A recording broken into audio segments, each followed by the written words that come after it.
Olá a todos e a todas, sejam bem-vindos a mais um FIS Talks Educação. Meu nome é Cristiano Glória e para quem está assistindo os nossos vídeos aí pela primeira vez, esse é o espaço que a gente fala sobre os eixos temáticos da iniciativa FIS. E aqui a gente fala especificamente sobre educação. Então, se você quer, primeiro de tudo, saber um pouquinho mais sobre a iniciativa FIS, o trabalho que a gente está fazendo, acesse o nosso site www.fis.org.br, segue a gente no Instagram, no @iniciativafis, e para ter acesso a todos os outros conteúdos nossos, não só sobre o eixo de educação, mas todos os eixos temáticos da iniciativa, é só acessar o nosso canal no YouTube. Para o programa de hoje, a gente escolheu um tema bem especial, um tema que a gente considera super relevante dentro do contexto da saúde, mais especificamente dentro do dia a dia profissional das equipes multidisciplinares da saúde. E a gente já falou um pouquinho sobre ele em outras conversas, de uma forma mais superficial, e a gente resolveu hoje aprofundar mais esse tema, que é o tema da importância que as habilidades emocionais têm no dia a dia do profissional de saúde. E para isso a gente trouxe um especialista, um cara fera nessa área, que é o Raul Spitz, psicólogo, educador, grande amigo. Raul, primeiro de tudo, queria te agradecer aí pelo tempo, por ter dedicado esse tempinho aqui para bater esse papo com a gente. E a gente sempre abre esse bate-papo nosso com um convidado falando um pouquinho sobre ele, sobre quem é o Raul, o que ele faz. Então, Raul, obrigado. Se apresenta aí para o pessoal. Um prazer estar aqui, Cristiano. Legal poder trocar essa ideia com você, com vocês que estão vendo a gente, sobre esse tema tão relevante, tão importante, e que a gente tenta destrinchar, desdobrar de várias formas possíveis e ver que ainda é difícil desdobrar, porque a educação ainda é muito focada no cognitivo, mas que com o tempo a necessidade da formação e das ações, das atuações dos profissionais de saúde que versam sobre os aspectos emocionais cada vez vão ficar tão mais flagrantes. Então a gente vai precisar trabalhar isso de uma forma mais intensiva, né, mais específica. Eu sou Raul, sou psicólogo, como o Cristiano apresentou, me formei desde o período de graduação focado na parte clínica, né, mais especificamente numa abordagem psicanalítica, pós-formação, mas depois ingressei numa parte de saúde mental, trabalhei em hospital dia, hospital psiquiátrico, para ter um pouco desse universo que para mim era o que mais me chamava a atenção. Depois disso, tive uma experiência com a parte de educação, onde pude participar do Centro de Treinamento Berkeley, sendo esse olhar, né, do fator humano, dentro da metodologia da simulação, o quão isso é importante, quanto acrescenta esse olhar, e é fundamental ter, para além dos fatores cognitivos e técnicos também, o fator que pode abordar a comunicação, o trabalho em equipe, e como a gente não está habituado a ver isso na gente quando a gente está em ação. Então foi uma experiência, e ainda é, muito interessante. E depois disso, eu tive toda uma atuação num projeto mais voltado para um público mais talvez especial, porque são crianças e adolescentes, onde eu participo de um projeto dentro da sala de aula. Em algumas escolas do Brasil já existe uma forma mais musculosa, que é um projeto de implementar a inteligência emocional e os aspectos cognitivos e não cognitivos das habilidades socioemocionais também no dia a dia, né, na rotina desse aluno que está na escola, para poderem perceber e poder tirar proveito desse desenvolvimento para levar para as suas vidas no presente e também no futuro. Mas a gente sabe que aqui a gente vai ter um tempo ainda, um gap importante para poder avaliar o quão está sendo interessante o trabalho hoje, para que nas próximas gerações, quando os alunos poderem começar a se formar, como é que eles estão, né, utilizando essas ferramentas no mercado de trabalho, no dia a dia, nas relações, que é o que a gente precisa também ter como dados importantes para poder saber se está fazendo um bom trabalho ou não. Creio eu que sim, e a gente está aí nessa luta também para a saúde cada vez mais poder ficar atenta, né, a essa parte desse desenvolvimento tão importante. Legal. Trabalhei junto com o Raul também na formação de instrutores, né, utilizando métodos ativos de ensino pelo IBKL, e o Raul sempre trouxe uma visão muito humana do relacionamento entre o docente, o aluno, e é muito legal estar batendo esse papo aqui com você, cara. Para a gente começar, eu queria que você falasse para o pessoal, primeiro de tudo, o que são exatamente habilidades emocionais? Eu acho que, primeiro, é importante a gente focar nas duas palavras, né? A habilidade é alguma coisa que a gente carrega e pode desenvolver e tende a pensar em fatores que a gente tem na nossa bagagem e aplica ela de alguma forma. Sejam elas cognitivas, sejam elas corporais, sejam elas de relação interpessoal, mas também temos as habilidades emocionais, que a gente pode pensar que são aspectos que fazem parte do nosso dia a dia. A gente carrega para onde a gente vai, são os nossos feelings, o que a gente sente, e como é que o que a gente sente, como é que o que a gente afeta, e como é que a gente afeta o outro, como é que a gente é afetado, isso se mostra de uma forma muito evidente nos nossos atos. Na medida que a gente não releva, ou não entende, ou não valoriza que a gente está afetando, e a gente é afetado o tempo todo por emoções, por sentimentos, por angústia, por frustração, por felicidade que transborda, às vezes, a gente tende a realizar algum tipo de ação de uma forma que venha poder levar a algum tipo de equívoco. Essa que é a grande questão que eu acho que para a área da saúde é a mais importante, né? Então, quando a gente trabalha isso com criança, desde 3 anos de idade, a nossa ideia é já formar essa criança para a vida inteira dela acadêmica de escola, que existe uma parte dela que não é cognitiva, que a gente está acostumado, né? Nós adultos, a gente sempre entendeu inteligência como fator do QI, né? Teste de QI, né? Que é o coeficiente cognitivo, né? O coeficiente de inteligência, né? Que mais ou menos é importante você trabalhar, fundamental você trabalhar na escola, mas que não é o único coeficiente importante que precisa ser trabalhado. Temos também os emocionais, que fazem parte do que a gente sente sobre a gente, o que a gente sente comunica a gente e como é que a gente troca uns com os outros, né, de uma forma mais fácil, mais viável, o nosso dia a dia, para que a gente possa unificar isso com as questões cognitivas e poder, quem sabe, ter um olhar mais ampliado, né, mas consiga ver de longe um espaço mais amplo para poder, na hora de fazer qualquer tipo de relacionamento, seja profissional, seja pessoal, a gente possa estar mais amparado. Eu acho que essa é a melhor forma da gente poder evitar os equívocos que o não entendimento emocional eles trazem para a gente. Legal. Você tem uma experiência aí grande trabalhando com crianças, mas focando especificamente aí no profissional de saúde, uma coisa que a gente sempre fala é que o profissional de saúde é um profissional muito particular, né? Ele tem uma atividade muito específica. Ele lida com coisas muito específicas da profissão dele, né? Tanto do ponto de vista de relacionamento, né? Uma equipe que é multidisciplinar, como relacionamento com paciente, familiar, etc. E trabalhar constantemente com notícias difíceis, com situações difíceis, né? Que demandam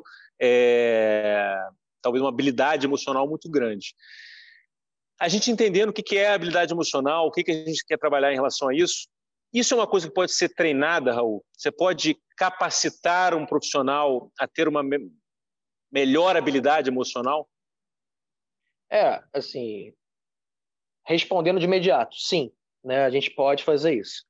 Agora, trabalhar com um profissional de saúde, ele é uma profissão que tem na sua essência o caráter humano, né? Ela é uma profissão que vai lidar diretamente entre pessoa para pessoa. Isso faz com que a gente tenha que necessariamente recorrer a algumas ferramentas que a gente pode ou não ter desenvolvido ao longo da nossa vida. Que aí tem toda a ideia da inteligência emocional que o Daniel Goleman, que é o papa da inteligência emocional, no final da década de 80, ele traz os conceitos como autoconhecimento, como autorregulação, o autocontrole das emoções, a empatia, a capacidade da empatia, que é algo que está muito mais no nível da produção do que eu nasci com ou nasci sem. A gente tem um vício de achar que o Cristiano fala muito bem, mas ele sempre falou bem. Eu não tenho essa habilidade, isso é com ele. Como se eu não tivesse a possibilidade também de poder desenvolver. E eu digo sempre para profissional de saúde, vocês escolheram uma profissão que, por mais que vocês não tenham uma aptidão inata, o que veio de sempre, desde sempre, uma facilidade na fala, na troca, né, de olhar um outro que não é você, porque a empatia é isso, é você lidar com outro que não é você e nunca vai ser alguém que você possa chegar. Você pode desenvolver, você precisa desenvolver essa competência.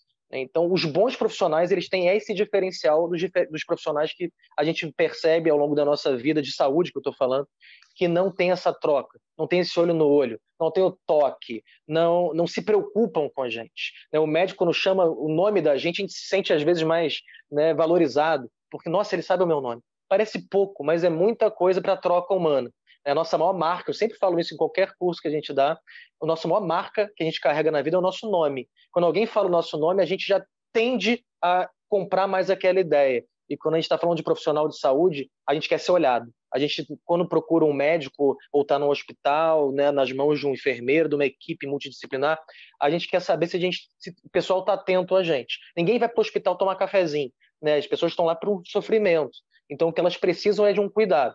Né? E é óbvio que os fatores cognitivos eles são fundamentais, a equipe ter competência técnica para poder atender, mas existe todo um outro lado que eu não sei se fica mais ou menos, eu não estou interessado em estatística para saber o que é o mais importante, mas os aspectos humanos, do relacionamento, de saber dar uma notícia, seja ela boa, né, de que cria uma boa expectativa, seja ela uma notícia dramática, precisa-se ter um respeito a alguém que está ali, que não sou eu, que pode estar ali tendo uma notícia talvez a mais dramática da sua vida, de acordo com o que esteja passando, notícias difíceis que você falou, e que a gente precisa, por mais que a gente, quanto médico, enfermeiro, lide com isso no dia a dia, a outra pessoa que está na nossa frente, ela não é médica, ela é leiga, ela não tem nenhum compromisso de saber os termos técnicos, como é que a gente pode desenhar toda a nomenclatura que o profissional de saúde ele aprende durante a graduação deles e das formações, para depois fazer todo o processo inverso. Né? Eu adoro dar o exemplo de esclerose lateral amiotrófica, né? O famoso ELA, que é uma doença dramática. Né? Esse nome é um palavrão, é um nome horrível. Né? Imagina você falando para uma mãe de um menino que está com uma suspeita de esclerose lateral amiotrófica. Quem tem isso? Né? Você tem que repensar essas 3 palavras de uma forma a ser capaz de você ser compreendido pela mãe. Né? O que é uma esclerose? O que é amiotrófico? De que forma ela atua?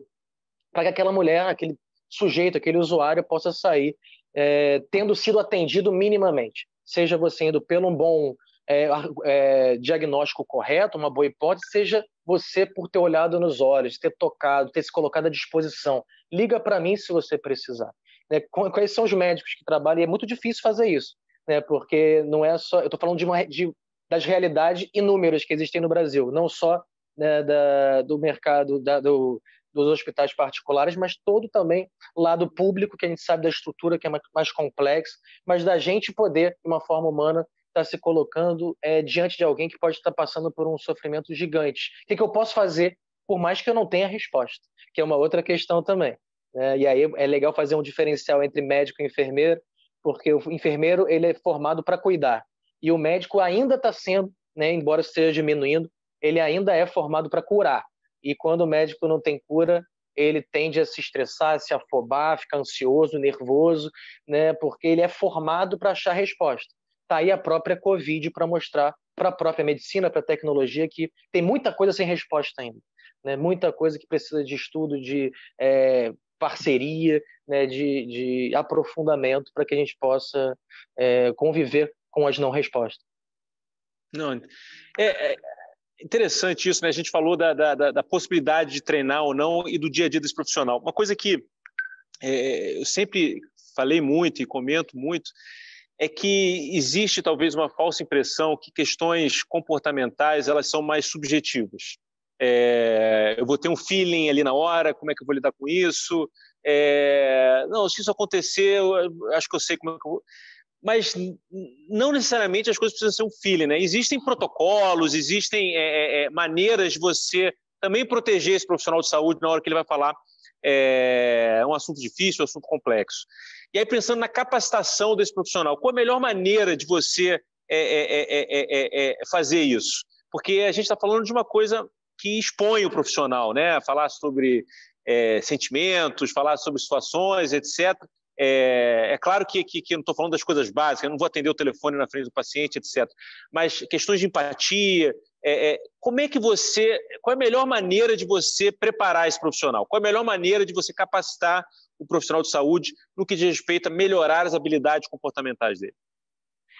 Você tocou num ponto muito importante dentro do estudante ou do médico ou do enfermeiro em formação, ou até já formados, que é até que ponto o protocolo ele engessa a minha atividade, as minhas formas de conduzir algum tipo de atendimento, até que ponto ele me dá segurança, né? Como é que eu posso usar? Se é escrito em pedra ou se eu posso fazer algumas adaptações. O protocolo está aí para dar segurança para qualquer tipo de profissional de saúde. Ele precisa de protocolo. Não dá para a gente pensar em agir pelo feeling, né? De boas intenções, o inferno está lotado. A gente pode achar que pode estar fazendo a melhor coisa possível, que eu já fiz várias vezes e deu certo, mas se eu não tiver amparado por dados ou por pesquisas que possam estar me levando até aquele tipo de conduta, o próximo paciente pode não ter o mesmo sucesso. E aí ele vai se dar mal e eu também. Então a ideia de um protocolo é poder chancelar atuações ou autorizar que essa é uma forma que tende a dar certo. Quando a gente fala aqui de relações de comportamento, a gente não está falando de um protocolo técnico, né? Então a gente está falando de um protocolo entre relações, entre duas pessoas. Isso tende a deixar o protocolo muito mais amplo, muito mais fluido, muito menos fixo. É muito mais complicado pensar num protocolo de comunicação de uma notícia diversa, que existe, né, uma notícia difícil, comparando ele com um protocolo de BLS, ou de suporte básico de vida, que você primeiro vai fazer a compressão, depois você vai fazer a via aérea, depois você vai desfibrilar. É técnico. Né? No protocolo humano, né, não técnico, aliás, não cognitivo, ele vai muito em direção ao que a gente pode usar dentro da nossa personalidade, né, respeitando o meu sentimento, a parte emocional do sujeito profissional e, obviamente, o que ele sente com relação a estar fazendo aquilo, que eu acho que é muito, às vezes é raro o profissional pensar isso. Será que ele já pensou, os profissionais, o que ele está fazendo naquele hospital, naquela noite chuvosa, com o hospital lotado? Será que ele imaginou um dia que isso pudesse estar acontecendo? Isso pode suscitar uma série de emoções. Então, o emocional, o social, que é o médico, ele trabalha sempre com alguém, ele nunca vai trabalhar sozinho, ele vai estar sempre ou com um colega, ou com equipamentos que vão ser mediados por outras pessoas, ou com pacientes à frente dele. Então, como é que ele lida com o emocional, com o social e com a parte ética? O que é parte ética? A parte ética diz respeito à forma minha das minhas atitudes, das minhas ações dentro do respeito e o limite daquela instituição onde eu estou, né, daquela abordagem que eu vou realizar com o paciente. Então, esses três eixos, emocional, social e ético, são fundamentais para a gente poder colocar dentro de um protocolo, onde eu vou ler aquele protocolo e vou saber que o protocolo SPACS, por exemplo, se é uma ideia, ele diz numa determinada etapa que você deve, na hora de dizer o diagnóstico, falar assim: sinto muito, paciente. Né? Infelizmente, o senhor está com isso. Né? Ele fala isso, dando exemplos. E, obviamente, a gente que está lendo esse protocolo, a gente não pode olhar aquilo e ler ipsilíteres e falar assim: infelizmente, Cristiano, né? Ele vem de uma caminhada desde o início, onde eu vou receber o paciente, eu vou pedir para sentar, eu vou me dizer, olhar nos olhos, eu vou entender um pouco da história daquele paciente, eu vou me perguntar primeiro antes de falar algumas coisas, e depois eu vou percebendo a entrada que ele me dá para eu dar o diagnóstico, e sim, de fato, eu senti, porque é uma notícia que eu não queria ter dado. Embora eu não possa fazer nada. Esses são os fatos. Mas esse é o lugar da empatia. É um lugar de construção e produção. Por isso que, sim, qualquer profissional pode e deve desenvolver essa competência, né? Essas competências, como, por exemplo, da comunicação, né? Da empatia, da criatividade. Né?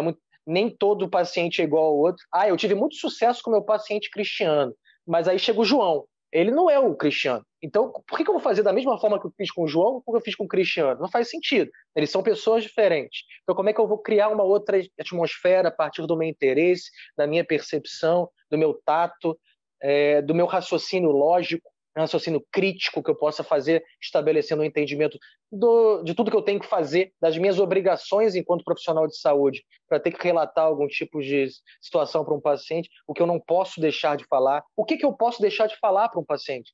Que às vezes a gente vai falar uma notícia difícil, Cristiano, para o paciente, ele não quer escutar. Né? E aí? Né? Eu vou dar essa notícia difícil abrindo a boca dele, botando dentro da boca dele, ou eu vou respeitar o desejo dele? Né? Uhum. É isso, a gente poder respeitar o paciente. Inclusive, esse é um ponto que o CRM, né, o Código de Ética Médica, hoje em dia está privilegiando bastante. O paciente tem muito mais direitos hoje do que tinha antigamente, para poder escolher e chutar, inclusive, o médico que não gostar, poder ter uma segunda opção. Então, isso é muito importante, né, a gente poder desenvolver. Né? Isso você falou, né? Questão do relacionamento do profissional de saúde com o paciente, com o familiar, né? Tem aquela aquelas 3 regras ali da comunicação. Isso precisa ser dito, isso precisa ser dito por mim, isso precisa ser dito por mim agora. Eu uso muito isso em reunião minha. Mas eu fico pensando na capacitação dele em si, em treinar esse profissional, porque você falou aí do BLS, né, do Protocolo de Suporte Básico à Vida. Você está falando de repetição. Treinar. Vou treinar ali a massagem, a ventilação, etc. A questão comportamental é um pouco diferente. Então, como é que você faz esse approach? Você acha que é um trabalho com atores, trabalhar numa dinâmica de grupo? Qual a melhor maneira do profissional de saúde absorver esse conhecimento, começar a trabalhar ele no seu dia a dia? Primeiro, eu acho que começa na parte teórica dos cursos, né, de formação dos profissionais. Muito ainda me choca saber que existem formações, principalmente da medicina, de médicos, que nas faculdades, quando o aluno entra, o primeiro dia de aula, vem o diretor da faculdade e diz: olha, agora é Deus no céu e vocês na terra. Né? No momento que ele fala isso, né, para os alunos, isso aconteceu de verdade. Né? Eu tenho amigos médicos que já passaram por isso. Né? No momento que você faz isso, você está colocando, né, fazendo programar dentro dos cérebros daqueles adolescentes ou jovens adultos que estão ali começando uma formação, de que eles estão no degrau acima, né, e que eles precisam saber tudo, precisam decorar tudo, não podem errar, não podem tem que ter vergonha caso errem, tem que esconder os erros, não mostrar as vulnerabilidades. Então, tem uma série de questões aí que são colocadas ainda dentro de um espectro do que o médico representa na sociedade e ainda em algumas escolas médicas. Nem todas, isso tem mudado, passos lentos, mas tem mudado. Então, depois dessa parte teórica que precisa ser repensada, porque o trabalho do profissional de saúde é de humano para humano, né? Não tem condição diferente disso, entre iguais de espécie, né, vamos dizer assim, a gente precisa pensar na forma de trabalhar isso. E o treinamento que pode ser realizado de forma contínua, de forma realizado de uma forma várias e várias vezes, onde o aluno possa errar. Né? O aluno de medicina e de enfermagem é aquele que precisa aprender a errar errando. Aliás, precisa aprender a acertar errando. E ele só pode fazer isso num espaço seja seguro. Obviamente que ele não vai colocar ele em risco nem os pacientes em risco.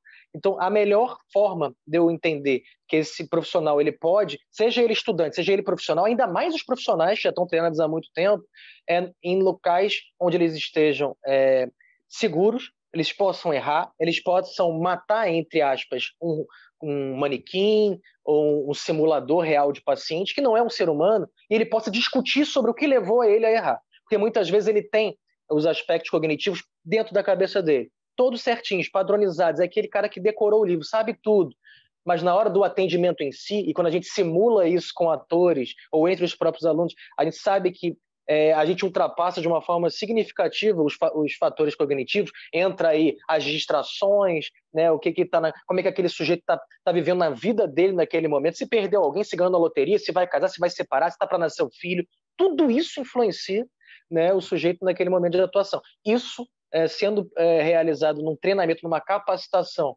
né, de uma forma contínua. Não fez uma capacitação e acabou. Isso, para mim, não é satisfatório. Né? Precisa ser contínuo, uma reciclagem, né, feito em várias etapas ao longo da vida profissional, para que ele possa saber que o que distrai ele, talvez nos primeiros 5 anos de formado, vai ser outra coisa que vai distrair quando ele tiver 20 anos de formado. Né? Então, a gente poder estar sempre repensando as nossas relações com os nossos próprios sentimentos e emoções no hoje e nas nossas relações com os outros. Né? Então, o tempo todo, a gente poder trabalhar com ator, eu acho sensacional, a melhor forma da gente poder quebrar um pouco essa ideia de que quem sabe tudo de livro vai fazer um bom atendimento. Isso, para profissional de saúde, é muito marcante, é flagrante que não funciona. Sim. Beleza. Raul, muito bom. Eu acho que é uma maneira legal da gente terminar essa primeira parte da nossa conversa. Queria mais uma vez agradecer demais aí a sua presença.